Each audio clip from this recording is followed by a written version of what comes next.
Hello everyone, कैसे हो आप सब लोग। आई होप कि आप सभी बहुत अच्छे होंगे। तो आज की वीडियो में हम लोग यहाँ पे बात करेंगे अपने स्टेरिलाइजेशन टेक्निक्स के अंदर अपने लास्ट वीडियो के बारे में, जो कि हमारा होने वाला है chemical methods and mechanical methods of sterilisation. ठीक है, तो यहाँ पे देखिए आज की वीडियो में हम लोग यहाँ पे अपने केमिकल मेथड्स को बहुत डिटेल में देखेंगे। इसके अलावा हमारे जो भी बाकी बचे हुए हमारे स्टेरिलाइजेशन टेक्निक्स है, जैसे हमारा मैकेनिकल और कुछ हमारे यहाँ पे हीट फिजिकल मेथड में भी कुछ हमारे टॉपिक्स बच गए थे, उन सभी को कवर करके यहाँ पे जितना भी हमारा स्टेरिलाइजेशन टेक्निक्स है उन सभी को यहाँ पे कंप्लीट कवर कर लेंगे। तो आप लोग कॉपी और पेन लेके बैठ जाइए और हम लोग अपना आज का वीडियो स्टार्ट करते हैं। अब देखिए केमिकल मेथड्स को देखने से पहले थोड़ा सा हम लोग जो अपने बचे हुए फिजिकल मेथड्स हैं उनको भी थोड़ा सा डिस्कस कर लेते हैं जल्दी से, ताकि वो भी हमारा कंप्लीट हो जाए। ठीक है, बाकी आप लोग को टाइम स्टैम हर एक टेक्निक्स का मिल जाएगा। ठीक है, जो भी मेथड आप लोग को देखने टाइम स्टैम आप लोग को मिल जाएगा, वहां से आप लोग डायरेक्टली देख सकते हो। तो यहाँ पे देखिए अगर हम लोग बात करें तो हमारे फिजिकल मेथड्स में भी हमारे कुछ टाइप्स बच गए थे। जैसे एक हमारा था रेडिएशन। अब देखिए रेडिएशन में क्या होता है, जैसे आप लोग को पता है हमारी जो है कुछ रेज होती हैं। ठीक है, तो रेडिएशंस में बेसिकली हम लोग यहाँ पे जो भी कह सकते हो हमारी इलेक्ट्रोमैग्नेटिक रेज होती हैं। ठीक है, और हमारी जो भी कह सकते हो एक्सरे होती हैं, गामा रे होती हैं, उन सभी का थोड़ा बहुत हम लोग यहाँ पे यूज करके अपना स्टेरिलाइजेशन वगैरह परफॉर्म करते हैं। तो यहाँ पे देखिए होता क्या है, radiation sterilisation can be defined as a use of various forms of radiation to eliminate और इनएक्टिवेट माइक्रो ऑर्गेनिज्म। तो देखिए यहाँ पे सिंपल सी बात है, वही हमारा जो रेडियो एक्टिव रेज होती हैं, ठीक है, मतलब जो हमारी रेडिएशंस होती हैं, आप लोगों को थोड़ा बहुत पता होगा। ठीक है, उनका यूज करके हम लोग यहाँ पे अपने माइक्रो ऑर्गेनिजम्स को यहाँ पे किल वगैरह करने का काम करते हैं। अब यहाँ पे देखिए ये भी हमारे मेनली दो टाइप के होते हैं। पहला हो जाता है आयोनाइजेशन रेडिएशन और दूसरा हो जाता है नॉन आयोनाइजेशन रेडिएशन। तो यहाँ पे देखिए सिंपल सी बात है, आयोनाइजेशन रेडिएशन की बात करें तो देखिए इसके अंदर क्या होता है ना, ये थोड़ा हमारा कह सकते हो ज़्यादा स्ट्रांग होता है। मतलब इसके अंदर जो एनर्जी है वो थोड़ा सा ज़्यादा होती है, जो कि हमारे क्या करते हैं, जो कि हमारे to remove tightly bound electrons from atoms, जो कि हमारे एटम्स के अंदर जो भी हमारे इलेक्ट्रॉन्स होते हैं, ठीक है, उनको भी यहाँ पे पूरी तरीके से रिमूव कर सकती है। तो यहाँ पे देखिए जो भी हमारे बैक्टीरिया वगैरह होते हैं तो उसमें देखिए होता क्या है, this process can damage DNA and cellular structures and micro organism. तो यहाँ पे देखिए जो भी हमारे बैक्टीरिया वगैरह हैं, ठीक है, फंजाई वायरस हैं, उन सभी के अंदर जो भी हमारा डीएनए है, ठीक है, और जो भी सेलुलर स्ट्रक्चर्स हैं, ये इन सभी को यहाँ पे डैमेज करने का काम करती है और इस तरीके से यहाँ पे हमारा उनको किल करके हमारा स्टेरिलाइजेशन परफॉर्म करती है। अब ये भी हमारे दो टाइप के होते हैं। जैसे अगर हमारा गामा रेज हम लोग ले रहे तो गामा रेडिएशन हो गए, ठीक है, एक्सरे ले रहे तो एक्सरे हो गई। ठीक है, तो ये सिंपल है, इसमें बहुत डिटेल में नहीं जाएंगे क्योंकि एग्जाम में ये थोड़ा सा कम ही पूछे जाते हैं। बाकी यहाँ पे इनका बहुत ज़्यादा इंपॉर्टेंस नहीं है। ठीक है, नॉन आयोनाइजेशन रेडिएशन की बात करें तो यहाँ पे देखिए इसके अंदर क्या होता है, non ionization radiation does not carry enough energy to ionize atoms और molecules having poor penetration power.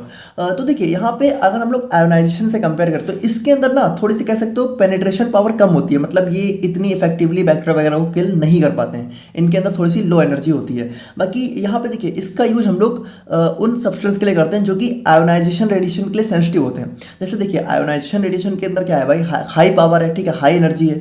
तो मान लीजिए कोई हमारा ऐसा आइटम है जो कि इसको मतलब कह सकते हो बर्दाश्त नहीं कर पा रहा है, ठीक है, रेजिस्ट नहीं कर पा रहा है, तो उसमें हम लोग यहाँ पे नॉन आयोनाइजेशन का यूज़ करते हैं। ठीक है, और अगर हम लोग यहाँ पे बात करें तो ये भी हमारे दो टाइप के होते हैं। एक हमारा IR इंफ्रारेड हम लोग यहाँ पे इसमें रेज का यूज़ करते हैं, ठीक है, और दूसरा हमारा UV रेज, ठीक है, अल्ट्रा वायलेट रेज। तो यहाँ पे इस तरीके से हमारा आयोनाइजेशन मतलब रेडिएशन टेक्निक्स ऑफ स्टेरिलाइजेशन हो जाता है। और ये सारे हमारे फिजिकल मेथड्स के अंदर ही हमारे कुछ टाइप्स होते हैं। ठीक है, और इसके बाद देखिए हमारा फिजिकल के अंदर दो छोटे से टाइप्स और थे। जैसे एक हमारा सनलाइट हो जाता है। तो देखिए सनलाइट तो आप सभी को पता है, सनलाइट हमारा सबसे कह सकते हो एंशिएंट सोर्स ऑफ स्टेरिलाइजेशन है। जैसे हमें भाई हमारे घर में भी कुछ भी चीज़ हमें यहाँ पे कह सकते हो थोड़ा सा, जैसे कभी कभी क्या होता है कि ठंडी में काफ़ी टाइम तक हमारे घर में जो भी कपड़े वगैरह रखे होते हैं, ठीक है, तो जब भी उन्हें हमें बाहर निकालना होता है तो सबसे पहले हम लोग उसको धूप में रखते हैं ताकि उसके अंदर जो भी कह सकते हो माइक्रो ऑर्गेनिज्म वगैरह डेवलप हुए हैं वो यहाँ पे किल हो जाएं। और इसके अलावा भी जैसे हमारे घरों में आप लोगों ने देखा होगा अचार वगैरह बनता है, अगर आप लोगों के घर में बनता हो, ठीक है, वैसे तो आजकल आर्टिफिशियली सब लोग ऑर्डर करते हैं, तो वहाँ पे भी हमारी मम्मी वगैरह क्या करती हैं, उसको छत पे रख देती हैं। तो उसमें क्या होता है, उसमें वही चीज़ें कि ये हमारा जो है एक कह सकते हो स्टेरिलाइजेशन की तरह काम करता है। तो इसमें होता क्या है, देखिए sunlight for sterilisation refers to the use of natural sunlight specifically its ultra violet rays. अब आपको पता है कि जो हमारी सनलाइट है उसके अंदर हमारी UV रेज होती हैं। तो ये UV रेज ही बेसिकली इसके अंदर हमारा कह सकते हो स्टेरिलाइजेशन परफॉर्म करने का काम करती हैं। ठीक है, ये हमारी इनएक्टिवेट या फिर एलिमिनेट करती हैं micro organism including bacteria, viruses and fungi. ठीक है, ना UV रेडिएशन पार्टिकली UVC। तो UV के अंदर भी हमारे कुछ टाइप्स होते हैं, UVC, UVA, UVB। ठीक है, तो जो हमारे UVC होता है जिसकी वेवलेंथ हमारी जो है 200 से 280 नैनोमीटर के बीच में होती है, वो हमारी मोस्ट इफेक्टिव होती है स्टेरिलाइजेशन के लिए, जो कि हमारे DNA RNA के RNA वगैरह को डैमेज कर सकती है। ठीक है, तो यहाँ पे देखिए अगर हम लोग बात करें अपने लास्ट मेथड की फिजिकल के अंदर, तो ये हमारा आ जाता है वाइब्रेशन। अब वाइब्रेशन से देखिए क्या है, वाइब्रेशन मतलब ऐसे समझिए ना कि बहुत ही हाई फ्रिक्वेंसी की वाइब्रेशंस अगर हम लोग किसी मटेरियल में, जैसे मान लीजिए किसी मटेरियल को बहुत ही, बेसिकली इसके अंदर जो हमारी बहुत ही हाई फ्रिक्वेंसी वेव्स होती हैं, ठीक है, अल्ट्रासोनिक वेव्स, ठीक है, सोनिक वेव्स, तो उन मतलब उन सभी मेथड्स का हम लोग यहाँ पे थोड़ा सा यूज करते हैं। बाकी देखिए यहाँ पे वही है कि वाइब्रेशन मेथड ऑफ स्टेरिलाइजेशन हमारा टेक्निक होती है, ठीक है, जिसके अंदर हमारी मैकेनिकल वाइब्रेशंस हमारी यूज की जाती हैं, ठीक है, माइक्रो ऑर्गेनिज्म्स को इनएक्टिवेट करने के लिए। बाकी this process involves high frequency vibrations to a surface और medium that can damage the cellular structures of bacteria, virus and fungi, ठीक है। तो वही है कि हमारी जो हाई फ्रिक्वेंसी वाइब्रेशंस होती हैं ये हमारे कह सकते हो जो भी हमारे बैक्टीरिया सेलुलर स्ट्रक्चर्स हैं उनको यहाँ पे डैमेज कर देती है। तो देखिए ये सारे हमारे फिजिकल मेथड्स ऑफ स्टेरिलाइजेशन हो जाते हैं। अब हम लोग यहाँ पे फाइनली बात करते हैं अपने केमिकल मेथड्स ऑफ स्टेरिलाइजेशन के बारे में। तो यहाँ पे देखिए बात करें हम लोग अपने केमिकल मेथड्स की, तो देखिए सिंपल सी बात है, जैसा इसका नाम ही है, तो इसमें हम लोग क्या करेंगे, इसमें हम लोग यहाँ पे अपने कुछ केमिकल एजेंट्स का यूज करेंगे अपने किसी भी कह सकते हो किसी भी हमारे ऑब्जेक्ट को स्टरलाइज करने के लिए। तो यहाँ पे देखिए होता क्या है, chemical methods of sterilisation utilise various chemical agents to destroy all forms of microbial life including bacteria, viruses, fungi and spores. तो वही चीज़ है कि यहाँ पे हम लोग अपने कुछ केमिकल एजेंट्स का यूज करेंगे। बाकी ये हमारे देखो अच्छा देखिए एक चीज़ आप लोग थोड़ा सा समझिएगा, बहुत इंपॉर्टेंट है कि देखिए एक्चुअल जो स्टरलाइजेशन है ना वो हमारा यहाँ पे सिर्फ और सिर्फ हीट मेथड से ही हो सकता है। मतलब इसमें भी बात करें तो जो हमारा हॉट एयर ओवन है और ऑटोक्लेव है यही हमारे एक्चुअल स्टरलाइजेशन को परफॉर्म करते हैं। देखिए स्टरलाइजेशन का मतलब होता है complete elimination of micro organism all types of, ठीक है, मतलब उसमें हमारा चाहे बैक्टीरिया हो, वायरस हो, फंजाई हो, सबसे इंपॉर्टेंट जो हमारे स्पोर्स होते हैं। स्पोर्स मैंने आप लोग को फर्स्ट लेक्चर में ही बताया था कि हमारा एक बहुत ही रेजिस्टेंट फॉर्म होता है, ठीक है, जो कि यहाँ पे जिसको जल्दी हमारा कोई भी एजेंट किल नहीं कर पाता है। तो यहाँ पे देखिए स्टरलाइजेशन का बेसिक मतलब ये है कि हमारा जो भी माइक्रोबियल फॉर्म्स हो, ठीक है, हमारा बैक्टीरिया हो, वायरस हो, फंजाई हो, स्पोर्स हो, वो सभी यहाँ पे किल हो जाए और वो इफेक्टिवली हमारा जो है ऑटोक्लेव और हॉट एयर ओवन ही परफॉर्म कर पाता है। लेकिन यहाँ पे देखिए होता क्या है, आप सभी को पता है ये हमारे हीट जो है हीट के मेथड्स होते हैं, ठीक है, जिसमें हमारी हीट अप्लाई होती है। लेकिन अगर मान लीजिए हमारे कुछ ऐसे मेडिकल डिवाइस है या फिर कोई हमारा ऐसा इक्विपमेंट है या फिर कोई हमारा ऐसा फार्मास्यूटिकल एजेंट है जिसे हमें स्टरलाइज करना है लेकिन वो हीट सेंसिटिव है, तो हम लोग यहाँ पे भाई अपने फिजिकल मेथड्स का यूज तो कर नहीं सकते। यहाँ पे हम लोग हॉट एयर ओवन और ऑटोक्लेव का यूज तो करेंगे नहीं।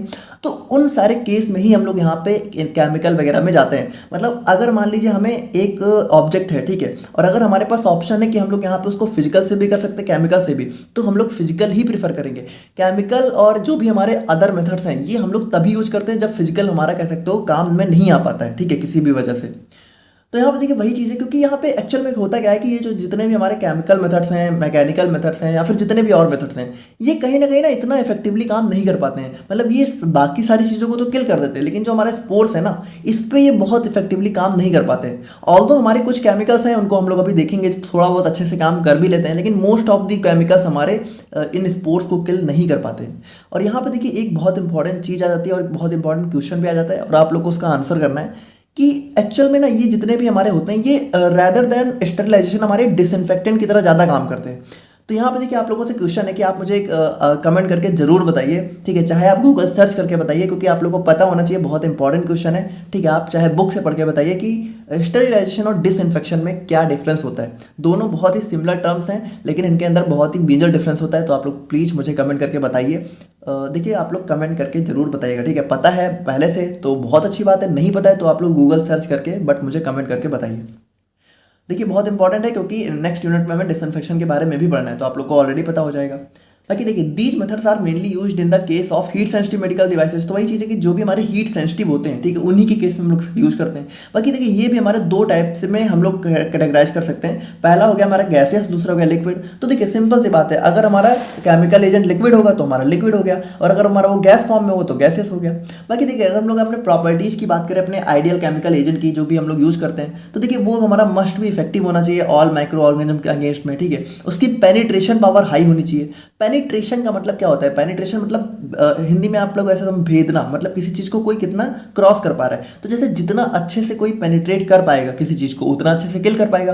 भाई जैसे बैक्टीरिया है उसको हमारा कह सकते हो केमिकल है या फिर जो भी है वो जितना अच्छे से पेनिट्रेट करेगा उतना अच्छे से किल कर पाएगा, है ना। बाकी नॉन कोरोजिव इन नेचर, तो हमारा कोरोजिव मतलब होता है, कोरोजन मतलब होता है जंग, ठीक है, तो ऐसा भी नहीं होना चाहिए कि जंग वगैरह लग जाए इसकी वजह से, तो जंग नहीं लगनी चाहिए हम लोग जिस भी ऑब्जेक्ट पे परफॉर्म करें, है ना। और शुड नॉट कॉज इरिटेशन। और मान लीजिए अगर हम लोग जो है इन केमिकल्स का यूज अपने स्किन वगैरह पे कर रहे हैं, ठीक है, तो वहाँ पे जो है इरिटेशन वगैरह कॉज नहीं होनी चाहिए। और बाकी अगर हम लोग यहाँ पे बात करें अपने मैकेनिज्म ऑफ एक्शन की, तो देखिए मोस्ट ऑफ द जो केमिकल एजेंट्स हैं वो क्या करते हैं, मतलब वो हमारे या तो प्रोटीन का कोगुलेशन कर देते हैं। प्रोटीन कोगुलेशन मतलब यहाँ पे जो भी हमारा प्रोटीन होता है उसको कह सकते हो थोड़ा सा मतलब जमा देते हैं, ठीक है, जिसकी वजह से क्या होता है, जो हमारा प्रोटीन है मतलब सॉलिडिफाई कर देते हैं, मतलब लिक्विड से हमारा, और जब वो सॉलिडिफाई हो जाता है तो हमारा बैक्टीरिया उसका यूज नहीं कर पाता है, ठीक है, जिसकी वजह, अब बैक्टीरिया अगर प्रोटीन यूज नहीं कर पाएगा तो भाई डेथ हो जाएगा, सिंपल सी बात है। डिस्ट्रप्शन ऑफ सेल मेम्ब्रेन, तो अगर बैक्टीरिया की सेल मेम्ब्रेन ही हमारे खराब हो जाएगी, ठीक है, तो वहाँ पे वो किल हो जाएगा, सिंपल सी बात है। उसके बाद जो भी उसके एंजाइम फंक्शन हैं उनके साथ हमारे इंटरफेयर कर सकता है, और उसके बाद यहाँ पे डिस्ट्रक्टिव ऑक्सीडेशन, ठीक है, तो यहाँ पे इस तरीके से हमारे ये केमिकल एजेंट्स जो है अपना काम करते हैं। तो देखिए ये हो गया हमारे यहाँ पे इसका बेसिक इंट्रोडक्शन। अब हम लोग यहाँ पे बात करते हैं अपने लिक्विड मेथड्स के बारे में सबसे पहले, ठीक है। तो देखिए लिक्विड मेथड्स में हमारा क्या है, इसमें हमारा सिंपल सी बात है कि जो भी हमारे केमिकल सॉल्यूशंस है वो हमारे लिक्विड फॉर्म में होंगे, ठीक है, और इसको यूज करेंगे हम लोग स्टरलाइजेशन में। बाकी देखिए दिस मेथड इज पार्टिकुलरली हमारा यूज होता है हीट सेंसिटिव आइटम्स में, तो सिंपल सी बात है वो तो हमारा केमिकल एजेंट, हमारा केमिकल मेथड ही हम लोग इसीलिए यूज करते हैं जो भी हमारे हीट सेंसिटिव आइटम्स हैं। और उसके बाद देखिए ये हमारे कुछ फॉलोइंग केमिकल्स हैं जिनका हम लोग मोस्ट वाइडली यूज करते हैं अपने स्टरलाइजेशन में। तो सबसे पहले हमारा जाता है अल्कोहल्स। अब देखिए अल्कोहल्स में हमारा मेनली अगर हम लोग बात करें तो सबसे ज़्यादा हम लोग जो है अपने एथाइल अल्कोहल, जिसको हम लोग एथेनॉल, या फिर आइसोप्रोपाइल अल्कोहल जिसको हम लोग आइसोप्रोपेनॉल भी बोलते हैं, इनका हम लोग मोस्ट कॉमनली यूज करते हैं अपने स्टरलाइजेशन में। तो देखिए वैसे तो देखा जाए ना तो ये स्टरलाइजेशन से ज़्यादा हमारा डिसइंफेक्टेंट की तरह ज़्यादा काम करते हैं। बाकी देखिए अगर हम लोग बात करें ना तो ये हमारा कुछ नहीं होता, ये हमारा सैनिटाइजर, जितने भी हमारे सैनिटाइजर वगैरह होते हैं उसमें मोस्टली आप लोग को हमारा एथेनॉल ही देखने को मिलता है, ठीक है। तो जो भी हमारे स्प्रिट्स वगैरह होते हैं, सैनिटाइजर होते हैं, वो हमारे ये यही होते हैं, अल्कोहल्स होते हैं। बाकी देखिए they act by denaturing proteins, तो ये हमारे प्रोटीन्स को डीनेचर कर देते हैं, ठीक है, उसको सॉलिडिफाई कर देते हैं। उसके बाद देखिए they are effective at killing a wide range of micro organism, तो यहाँ पे देखिए वही चीज़ है कि हमारे बैक्टीरिया, फंजाई, वायरस सबको किल कर देते हैं, लेकिन ये थोड़ा सा बैक्टीरियल स्पोर्स के प्रति ज़्यादा इफेक्टिव नहीं होते हैं। तो बाकी सबको तो ये अच्छे से किल कर देगा, लेकिन बैक्टीरियल स्पोर्स को यहाँ पे उतना अच्छे से किल नहीं कर पाएगा। बाकी देखिए they are generally considered disinfectant rather than sterilants, ठीक है। तो वही चीज़ है कि देखिए स्टरलाइट्स का मतलब होता है जो हमारा स्टरलाइजेशन परफॉर्म करे, डिसइंफेक्टेंट्स का मतलब होता है जो हमारा डिसइंफेक्शन परफॉर्म करे। तो ये हमारे एक डिसइंफेक्टेंट्स की तरह ज़्यादा काम करते हैं स्टरलाइट्स के कंपेयर में, ठीक है। अब यहाँ पे देखिए वही चीज़ है कि आप लोग मुझे ज़रूर कमेंट करके बताओ कि डिसइंफेक्शन और स्टरलाइजेशन में क्या डिफरेंस होता है। और देखिए इफेक्टिव कंसंट्रेशन की बात करें तो 70 से 80% हमारी जो है इनकी कंसंट्रेशन होनी चाहिए ताकि हम लोग यहाँ पे इसका इफेक्टिवली यूज कर सकें। और नेक्स्ट हमारा आ जाता है यहाँ पे एल्डिहाइड। तो देखिए एल्डिहाइड में भी हम लोग बात करें तो जो हमारा मोस्ट कॉमनली यूज्ड होते हैं वो हमारा ग्लूटाराल्डिहाइड और हमारा फॉर्मल्डिहाइड, ठीक है। और देखिए ये क्या करते हैं, यहाँ हमारा एक्ट करते हैं एल्काइलेशन, हमारा मतलब अमीनो ग्रुप जो होता है प्रोटीन्स में उसमें हमारा एल्काइल ग्रुप लाके जोड़ देते हैं। और देखिए अगर हमारा जो भी अमीनो ग्रुप है उसमें कुछ भी डिफरेंट मतलब उनके स्ट्रक्चर में चेंजेस होंगे, जैसे एल्काइल ग्रुप आके अटैच होगा तो चेंज हो जाएगा स्ट्रक्चर। जब स्ट्रक्चर चेंज हो जाएगा तो हमारा पूरी प्रॉपर्टी चेंज हो जाएगी, और जब प्रॉपर्टी चेंज हो जाएगी तो वो हमारा काम अच्छे से हो नहीं पाएगा और हमारा प्रोटीन यहाँ पे क्या होगा, खराब हो जाएगा, है ना, काम कर नहीं रह जाएगा। Disrupting the cell wall synthesis, ठीक है, तो सेल वॉल की सिंथेसिस भी यहाँ पे डिसरप्ट हो जाएगी, और यहाँ पे जो भी हमारे एंजाइमेटिक फंक्शंस हैं उन सभी को यहाँ पे कह सकते हो डिसरप्ट करके हमारे सेल डेथ को यहाँ पे ये कॉज करता है, ठीक है। और बाकी हमारा they are capable of destroying bacteria, viruses, fungi and most importantly bacterial spores which make them true sterilants, ठीक है। तो यहाँ पे देखिए एल्डिहाइड्स जो होते हैं ना, इनके अंदर थोड़ी सी आप कह सकते हो ये प्रॉपर्टी होती है कि मोस्ट ऑफ दी जो बैक्टीरियल स्पोर्स हैं उनको भी यहाँ पे इफेक्टिवली किल कर देते हैं। तो ये हमारा एक ट्रू स्टरलेंट्स यानी कि हमारा एक अच्छा स्टरलाइजेशन एजेंट की तरह काम करता है। और बाकी बात करें तो however they require careful handling due to their toxicity and potential health risk. और यहाँ पे देखिए थोड़ा सा वही है कि हमारे थोड़ा सा टॉक्सिक नेचर के होते हैं, तो इस मतलब इसका यूज़ करते समय हमें थोड़ा सा प्रॉपर हैंडलिंग करनी चाहिए कि हम लोग ग्लव्स वगैरह यूज़ कर रहे हैं, ठीक है, मास्क वगैरह है, तो वो चीज़ थोड़ा सा ध्यान देनी पड़ती है। और बात करें हम लोग यहाँ पे फिनॉल्स के बारे में, तो देखिए फिनॉल्स हमारे क्या होते हैं, तो फिनॉल्स हमारे यहाँ पे देखिए फिनॉल्स हम लोग ऑलरेडी जो है अपनी ऑर्गेनिक केमिस्ट्री में इसको पढ़ ही रहे हैं, ठीक है। तो आप लोग को पता होगा जब भी हमारे बेंजीन में OH ग्रुप अटैच हो जाता है तो फिनॉल बन जाता है। बाकी ये फिनॉल्स हमारे क्लास ऑफ केमिकल कंपाउंड्स होते हैं जो कि हमारे यहाँ पे देखिए अगर हम लोग बात करें ना तो जो मेडिकल कह सकते हो जो भी हमारे मेडिकल सेटिंग्स है, ठीक है, तो वहाँ पे सबसे पहले जो हमारा एक डिसइंफेक्टेंट्स की तरह जो भी एजेंट यूज़ किया गया था वो हमारा फिनॉल ही था, ठीक है। तो ये चीज़ थोड़ा इंपॉर्टेंट हो जाती है। अब देखिए वही चीज़ है कि however phenols are not typically used for chemical sterilisation today but rather for disinfection due to their limited ability to kill all micro organisms specially bacterial spores. तो देखिए यहाँ पे वही बताया जा रहा है कि स्टरलाइजेशन के कंपेयर में हम लोग इसका जो है डिसइंफेक्टेंट की तरह ज़्यादा यूज़ करते हैं, क्योंकि ये हमारे ज़्यादा मतलब सभी माइक्रो ऑर्गेनिज्म स्पेशली जो हमारे स्पोर्स होते हैं उनको किल नहीं कर पाता है। एग्जाम्पल की बात करें तो हमारे क्रिसॉल्स और हेक्साक्लोरोफिनॉल, ये हमारे इसके हेक्साक्लोरोफीन, ठीक है, ये फीन है, फिनॉल नहीं है, हेक्साक्लोरोफीन है, इसको थोड़ा सा गड़बड़ हो गया था, ठीक है। तो यहाँ पे देखिए वही है कि ये हमारे जो है फिनॉल्स हो जाते हैं। उसके बाद हम लोग बात करें अपने हैलोजन्स की, तो हैलोजन्स आप सभी को पता होगा, हैलोजन्स हमारे क्या होते हैं, हमारा फ्लोरीन, ब्रोमीन, क्लोरीन, आयोडीन, ये सारे हमारे हैलोजन्स होते हैं। तो हैलोजन्स देखिए क्या होता है, हैलोजन्स स्पेसिफिक, और हैलोजन्स में भी देखिए कौन सा हमारा जो क्लोरीन और आयोडीन है वो हमारा वाइडली यूज्ड होता है डिसइंफेक्शन और स्टरलाइजेशन प्रोसेस में due to their strong anti microbial property. Anti microbial का मतलब ही होता है हमारे माइक्रोबियल को जो अपोज करे, ठीक है, उनको किल करें। They are capable of destroying bacteria versus fungi and some spores. तो यहाँ पे देखिए ये हमारे थोड़ा सा कह सकते हो मीडियोकर की तरह काम करते हैं, मतलब ये कुछ स्पोर्स को किल कर भी देते हैं, कुछ हमारे नहीं भी हो पाते हैं, तो थोड़ा सा मतलब ये बीच के एजेंट्स की तरह काम करता है। However like alcohols and phenols, halogens are generally more effective as disinfectant rather than true chemical sterilants, although some forms, ठीक है, like chlorine dioxide can achieve sterilization under specific conditions. तो यहाँ पे देखिए वही चीज़ है कि ज़्यादातर जो हमारे हैलोजन्स हैं वो थोड़ा सा कह सकते हो डिसइंफेक्टेंट की तरह ज़्यादा यूज होते हैं, ठीक है, लेकिन हमारे कुछ ऐसी फॉर्म होती हैं इसकी, जैसे हमारा क्लोरीन डाइऑक्साइड है जो कि थोड़ा सा कह सकते हो एक स्टरलाइजेशन को परफॉर्म कर सकता है। और बात करें हम लोग यहाँ पे फाइनली अपने हैवी मेटल्स के बारे में, तो यहाँ पे देखिए हैवी मेटल्स हमारे जैसे कि हमारा सिल्वर, मरकरी, कॉपर हो गया, ठीक है, have long been known for their anti microbial. तो इनके अंदर बहुत मतलब काफ़ी टाइम से जाना जाता है कि इनके अंदर एंटी माइक्रोबियल प्रॉपर्टी होती है। बाकी देखिए however they are not commonly used for sterilisation in modern health care. तो यहाँ पे देखिए इनका यूज़ हम लोग ज़्यादा नहीं करते हैं क्योंकि यहाँ पे इनके अंदर थोड़ा सा टॉक्सिक नेचर का होता है, ठीक है, इन्वायरमेंट को भी थोड़ा सा हार्म करते हैं, और development of safer more effective alternatives. और देखिए जब हमारे पास इससे अच्छे अल्टरनेटिव्स अवेलेबल है तो हम लोग यहाँ पे इसका यूज़ क्यों करेंगे। तो वहाँ पे वही चीज़ है कि आज के दिन में इनका बहुत ज़्यादा यूज नहीं किया जाता है। तो ये थे हमारे यहाँ पे लिक्विड केमिकल स्टरलेंट्स। और अब हम लोग यहाँ पे बात करते हैं अपने गैसियस मेथड के बारे में, ठीक है, जिसमें हमारी कुछ गैसेज इन्वॉल्व होंगी। तो यहाँ पे देखिए गैसियस मेथड की बात करें तो it involves sterilising agents in gas form. तो यहाँ पे देखिए सिंपल सी बात है, यहाँ पे हमारे जो भी केमिकल्स होंगे वो गैस फॉर्म में होंगे, ठीक है, और ये भी हमारे जो है लगभग सभी टाइप के माइक्रो ऑर्गेनिजम्स को किल कर देते हैं, ठीक है, जो भी हमारे कह सकते हो। उसके बाद यहाँ पे देखिए फॉलोइंग गैसेज हमारी मोस्ट कॉमनली यूज होती हैं। तो सबसे पहले हमारा जाता है इथाइलिन ऑक्साइड। तो यहाँ पे देखिए इथाइलिन ऑक्साइड हमारा एक one of the most widely used method होता है, ठीक है, मतलब मोस्ट वाइडली यूज्ड एजेंट होता है हमारे स्टरलाइजेशन में, ठीक है, medical equipment and instruments particularly for items that are heat sensitive. तो वही चीज़ है कि हमारे हीट सेंसिटिव आइटम्स के लिए हम लोग यूज़ करते हैं। उसके बाद देखिए it is effective at killing a wide range of micro organisms including bacteria, virus, fungi and even the highly resistant bacterial spores, making it a true sterilizing agent। तो यहाँ पे देखिए ये हमारी इंपॉर्टेंट चीज़ हो जाती है कि ये भी हमारा काफ़ी इफेक्टिव होता है, इसीलिए इसका यूज भी हम लोग यहाँ पे काफ़ी ज़्यादा अच्छे से कर लेते हैं अपने स्टरलाइजेशन में, ठीक है। इट एक्ट्स बाई, और ये देखिए ये एक्ट कैसे करता है, हमारा वही चीज़ है कि हमारा एल्काइल ग्रुप लाके अटैच कर देता है, alkylation of amino, carboxyl, hydroxyl and sulfhydryl groups in protein molecule, ठीक है। तो प्रोटीन के अंदर जो भी हमारे कह सकते हो कार्बोक्सिल, हाइड्रोक्सिल, मतलब अमीनो एसिड्स के हमारे डिफरेंट टाइप्स होते हैं, उसमें हमारे ये सारे ग्रुप्स देखने को मिलते हैं, ठीक है। आप लोग को थोड़ा सा अमीनो एसिड पढ़ोगे तो समझोगे। तो उन सभी का हमारा ये अल्काइलेशन करके हमारे प्रोटीन मॉलिक्यूल्स को कह सकते हो डीनेचर कर देते हैं, and also by damaging the DNA and RNA. और डीएनए और आरएनए को भी यहाँ पे डैमेज कर देते हैं। एंड बात करें हम लोग यहाँ पे सेकंड गैस की, तो हमारा आ जाता है फॉर्मेल्डिहाइड। अब देखिए फॉर्मेल्डिहाइड अगर आप लोगों ने अभी ध्यान दिया हो तो फॉर्मेल्डिहाइड हमारा लिक्विड में भी यूज होता है। तो यहाँ पे देखिए होता क्या है, ये हमारा लिक्विड और गैस दोनों फॉर्म में होता है, इसीलिए हम लोग यहाँ पे इसका लिक्विड और गैस दोनों में ही यूज करते हैं, ठीक है, इसके डिफरेंट फॉर्म्स के अकॉर्डिंग।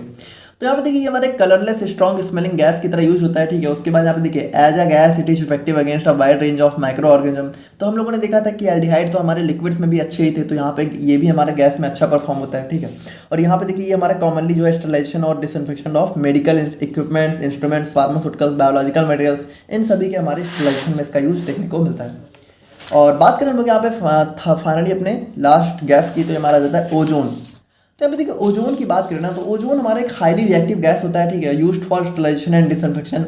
बाकी देखिए ये हमारे बहुत ही स्ट्रॉन्ग ऑक्सीडाइजिंग एजेंट होता है, that effectively kills bacteria, virus, fungi, spores and protozoa. तो ये भी हमारे लगभग कह सकते हो बहुत अच्छे से स्पोर्स वगैरह को किल कर देता है। और उसके बाद देखिए it is used for sterilization of medical devices, health care settings, air purification, food processing, इन सभी में हम लोग यहाँ पे इसका यूज करते हैं।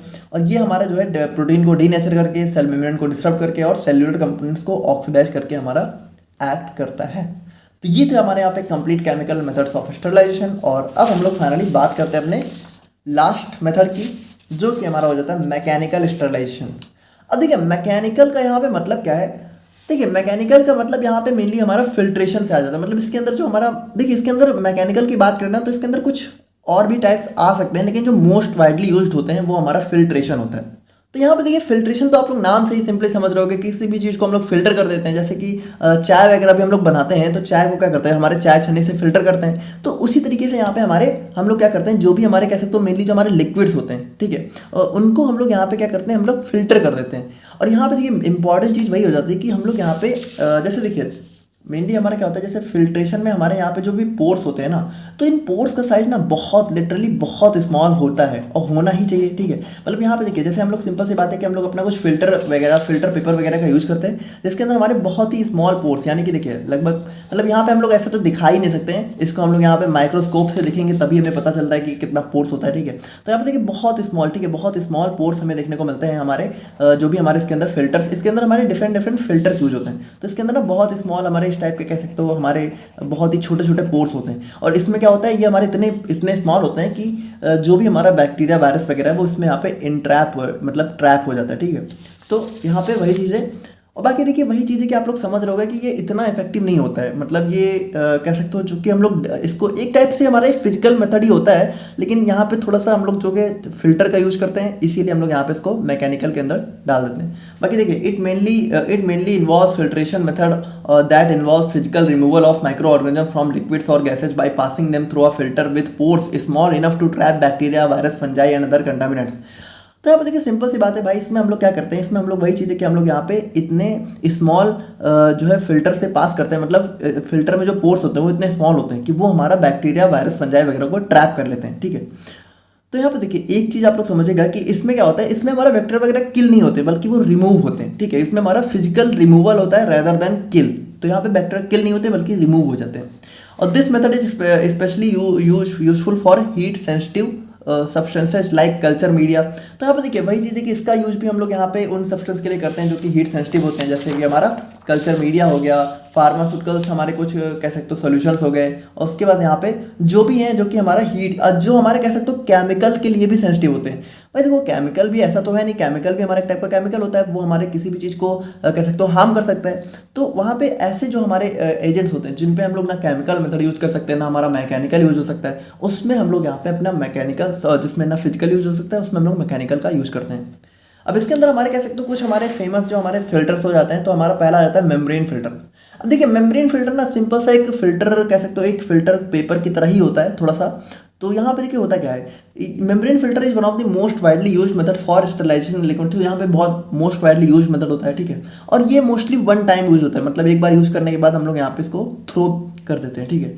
It involves passing a solution through a membrane with uniform pore size that physically block micro organism. और इनका जो पोर साइज होता है वो लगभग 0.22 माइक्रोमीटर से लेकर 0.45 माइक्रोमीटर तक देखने को मिलता है। बहुत स्मॉल हो गया, माइक्रोमीटर की बात हो रही है, ठीक है। तो बहुत माइक्रोन, बहुत स्मॉल हो गया। और मेम्ब्रेन्स हमारे में, और देखिए इनकी जो मेम्ब्रेन्स होती है वो जनरली हमारे या तो सेलुलोज एसीटेट या फिर पॉली ईथर सल्फोन, ठीक है, या फिर हमारा पॉली विनाइलिडीन हमारा फ्लोराइड, इन सभी मटेरियल से मिलकर जनरली बनी होती है, ठीक है। और बाकी मेनली हम लोग यहाँ पे इसका यूज जो है हीट सेंसिटिव लिक्विड्स जैसे कि हमारा कल्चर मीडिया हो गया, वैक्सीन हो गया, सेरा मतलब हमारा सीरम, ठीक है, और एंटीबायोटिक्स, इन सभी में हम लोग यहाँ पे इसका यूज करते हैं। और बात करें हम लोग यहाँ पे सेकंड टाइप की, तो हमारा आ जाता है डेप्थ फिल्टर। अब देखिए डेप्थ फिल्टर में क्या होता है, जैसे देखिए मेम्ब्रेन फिल्टर मतलब ऐसा समझिए कि ये हमारा सिंपल सा एक जैसे एक सिंपल सी कह सकते हो फिल्टर टाइप का ही होता है। मतलब एक सिंपल फिल्टर पेपर की तरह होता है, ठीक है, जिसमें सिर्फ जैसे मान लीजिए फिल्टर पेपर है तो हमारा सिर्फ सरफेस है इसमें, और कुछ नहीं है। लेकिन जो हमारे डेप्थ फिल्टर होते हैं ये ना इनके अंदर ये पूरा मतलब देखिए इसको आप लोग ना जो हमारे आरओ के अंदर जो भी फिल्टर्स लगे होते हैं उससे आप लोग कंपेयर कर सकते हो। डेप्थ फिल्टर को हम लोग यहाँ पे कैंडल फिल्टर्स के नाम से भी जानते हैं, और जो आरओ वगैरह के फिल्टर्स होते हैं वो हमारे थोड़ा सा डेप्थ फिल्टर की तरह ही काम करते हैं। मतलब इसके अंदर हमारी कह सकते हो थोड़ा सा जो है हमारा एक पूरा चारकोल की एक थोड़ा कह सकते हो ऐसे लेयर टाइप की होती है। मतलब ये पूरा मतलब इसमें ऐसा नहीं होता कि सरफेस तक होते हैं, ये पूरा एक लेयर टाइप में होता है, ठीक है, जिसके अंदर हमारा क्या होता है। देखिए depth filter works by trapping particles and micro organism through out the thickness of filter material. तो हम देखिए ये काफ़ी थिक होते हैं, मतलब ये मतलब ऐसा नहीं होता कि ये हमारा सिर्फ जो एक सरफेस टाइप नहीं, काफ़ी थिक होते हैं। तो पूरी थिकनेस तक में ये हमारे जो भी हमारे कह सकते हो माइक्रो ऑर्गेनिज्म है उनको यहाँ पे इंट्रैप करते हैं, मतलब कि वो अंदर तक जाके माइक्रो ऑर्गेनिज्म फंस जाते हैं। अगर आप लोगों ने कभी आरओ का फिल्टर देखा होगा तो आप लोग यहाँ पे समझ रहे होंगे, बाकी स्क्रीन पे आप लोग को दिख ही रहा होगा, ठीक है। और it is made from thick materials like diatomaceous earth glass fibres और पोलाइमर्स, ठीक है। तो इन सभी से मिलकर बना होता है। बाकी टिपिकली हमारा जो है इंडस्ट्रियल वाटर ट्रीटमेंट और बायो फार्मास्यूटिकल मैन्युफैक्चरिंग में मेनली हम लोग यहाँ पे इसका यूज़ वाटर प्योरिफिकेशन वगैरह में करते हैं। एंड थर्ड हमारा आ जाता है हैपा फिल्टर। अब देखिए हैपा फिल्टर ये हमारा बहुत इंपॉर्टेंट फिल्टर हो जाता है स्पेशली हमारे इंडस्ट्री वगैरह में। तो यहाँ पे देखिए इसका फुल फॉर्म होता है हाई एफिशिएंसी पार्टिकुलेट एयर। और सबसे इंपॉर्टेंट चीज़ ये हमारा मेनली जो है एयर को फिल्टर करने में यूज़ किया जाता है, ठीक है। तो यहाँ पे देखिए ये भी हमारा एक टाइप का बहुत ही मतलब अच्छा फिल्टर होता है जिसको इंडस्ट्री वगैरह में जो भी हमारी एयर प्योरिफिकेशन होती है, ठीक है। तो इंडस्ट्री में काफ़ी प्योर एयर वगैरह हो या फिर घर में भी कभी कभी हमारे एयर प्योरिफिकेशन के लिए हम लोग यहाँ पे इस टाइप के फिल्टर्स का यूज़ करते हैं। तो ये हमारे प्राइमरी यूज होता है स्टरलाइजेशन ऑफ एयर के, ठीक है, removing micro organism particle larger than. तो जो भी हमारे माइक्रो ऑर्गेनिज्म है जो कि 0.3 माइक्रोमीटर से लार्ज होते हैं उनको यहाँ पे इंट्रैप कर लेता है, ठीक है। और इसकी एफिशिएंसी हमारी लगभग 99.97% तक देखने को मिलती है। हैपा फिल्टर्स हमारी बात करते हैं इनके अंदर बहुत ही फाइन पोर्स होते हैं, ठीक है, जो कि हमारे जो भी हमारे airborne micro organism like bacteria virus fungi, ठीक है, इन सभी को यहाँ पे इंट्रैप कर लेते हैं। और यहाँ पे देखिए it is used for air filtration in clean rooms. तो यहाँ पे देखिए हम लोग यहाँ पे इसका यूज जो है रूम्स, ऑपरेटिंग थिएटर्स, ठीक है, और यहाँ पे ऑपरेशन वगैरह थिएटर में वगैरह यूज़ करते हैं, ठीक है, ऑपरेशन थिएटर। और उसके बाद bio safety cabinets, ventilation system, इन सभी में हम लोग यहाँ पे इसका यूज करते हैं। तो ये था हमारे यहाँ पे कंप्लीट स्टरलाइजेशन लेक्चर। और यहाँ पे हमारे स्टरलाइजेशन कंप्लीट होता है। एक लेक्चर शायद यहाँ पे इसमें और आएगा, उसके बाद हमारी यूनिट 2 कंप्लीट हो जाएगी। तो मिलते हैं हम लोग यहाँ पे नेक्स्ट वीडियो में। और आप लोग मुझे कमेंट करके ज़रूर बताना डिसइंफेक्शन और स्टरलाइजेशन में डिफरेंस। मिलते हैं नेक्स्ट वीडियो में, तब तक के लिए थैंक यू सो मच।